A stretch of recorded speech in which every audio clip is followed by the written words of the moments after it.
Sekarang baktinya anak kepada orang tua.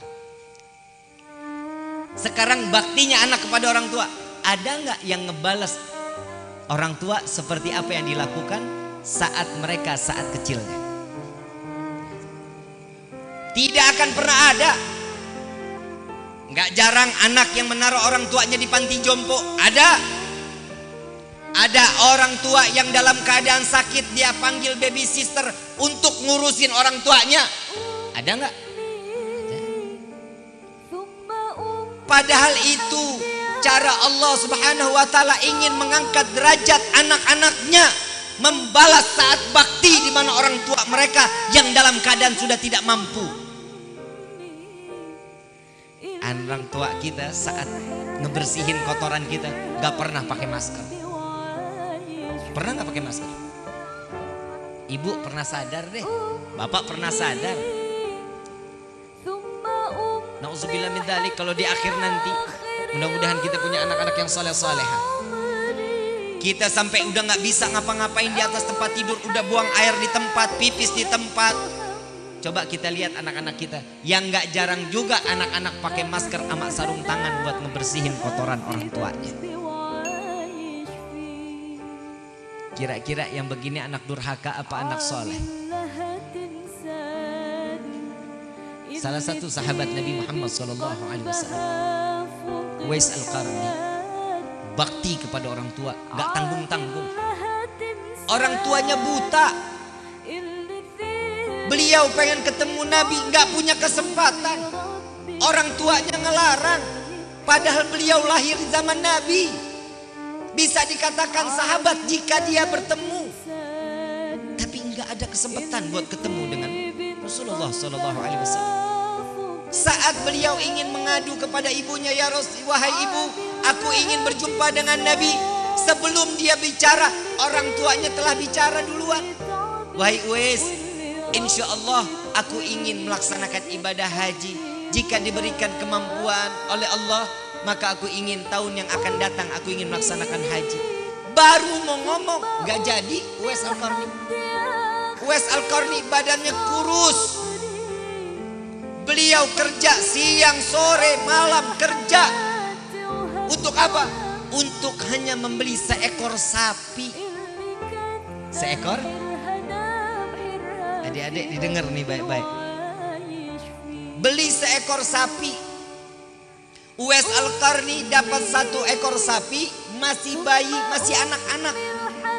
Tiap hari Uwais Al-Qarni saat mengembala itu sapi digendong. Sapinya digendong sama Uwais. Naik ke atas bukit, turun ke atas bukit, sampai Uwais Al-Qarni badannya tegap, kekar, bagus. Ternyata dia beli sapi ngegendong naik ke atas turun bukit bukan untuk apa-apa, melainkan dia belajar untuk menggendong orang tuanya dari negerinya sampai ke Mekah, sampai kembali lagi ke negerinya. Sallu ala Nabi Muhammad. Saat waktu itu tiba, sampai Uwais Al-Qarni dikatakan gila. Uwais Al-Qarni udah gila Uwais. Kenapa? Sapi digendong bukan orang tuanya. Tapi saat haji, orang tuanya berada di dalam kendaraan pundak dari seorang anak. Beliau gak tega ninggalin orang tuanya. Gak mau orang tua dalam keadaan susah, gak mau. Sampai Nabi SAW menyerukan kepada Sayyidina Ali dan Sayyidina Umar, akan datang setelah wafatku 1 rombongan yang di dalamnya terdapat yang bernama Uwais Al-Qarni. Siapa dia ya Rasulullah? Dia seorang anak muda yang terkenal di langitnya Allah, yang disebut-sebut oleh para malaikatnya Allah. Beliau tidak masyhur di bumi, tapi beliau masyhur di akhirat. Beliau masyhur di arasnya Allah. Malaikat nggak ada henti-hentinya membicarakan Uwais Al-Qarni. Bukan orang yang pandai beribadah ribuan rakaat, bukan. Bukan orang yang hafal Al-Quran, bukan. Tapi beliau mendapatkan omongan dari para malaikat karena orang tersebut, Uwais Al-Qarni, baktinya kepada kedua orang tuanya. La ilaha illallah. Syukur yang masih ada orang tua di hadapan kita saat ini. Syukur tahadutan binikmat. Nikmat yang paling besar saat dimana orang tua masih ada di depan mata kita. cium tangan habaib, cium tangan ulama, cium tangan kiai. Enggak penting dan enggak wajib. Orang tua kalian, cium tangannya. Allah akan angkat derajat seorang anak bagaimana baktinya anak kepada orang tuanya. Enggak ada orang tua, enggak ada anak yang sukses kalau bukan karena doa orang tua. Enggak ada. Semua karena suksesnya seseorang tergantung bagaimana dia kepada kedua orang tuanya. Sampai Imam Syafi'i radhiyallahu anhu waradahu, beliau mengatakan, "Hei para anak-anak, sekaya apapun kalian, memberikan uang bermiliar-miliar kepada kedua orang tua kalian, kalian membuat bahagia mereka dengan menjalankan ibadah haji, dengan cara kalian menggendong orang tua mereka dari mulai negerinya sampai ke Mekah, sampai kembali lagi ke negerinya. Wallahi, jika satu waktu pernah menyayat hati orang tua sampai meneteskan air mata, tidak akan pernah anak tersebut dimasukkan ke dalam surga.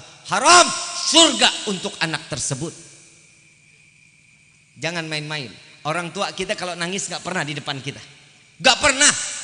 Orang tua kita nangis langsung di hadapan Allah. Jika itu terjadi, siap-siap bala dan bencana untuk anak-anak tersebut. Sampai Nabi SAW didatangi oleh sahabat, "Ya Rasulullah,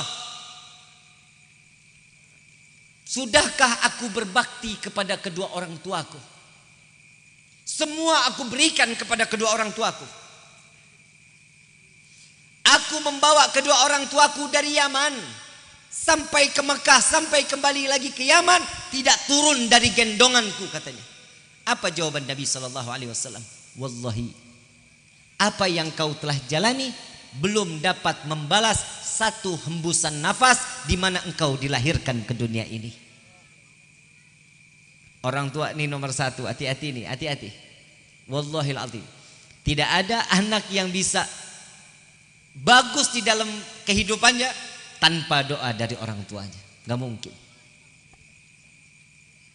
Sama-sama kita baca doa buat orang tua, boleh? Bismillahirrahmanirrahim. Rabbighfirli wa liwalidayya, Rabbighfirli wa liwalidayya, Rabbighfirli wa liwalidayya, Rabbighfirli wa liwalidayya, Rabbighfirli wa liwalidayya, warhamhuma kama rabbayani shaghira. Ringan doanya, ringan.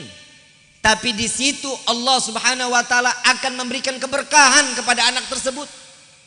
Jangan takut. Allah pasti pandang kita, bagaimana kita taatnya kepada orang tua kita. Kita sama guru luar biasa, sama orang tua kurang ajar luar biasa.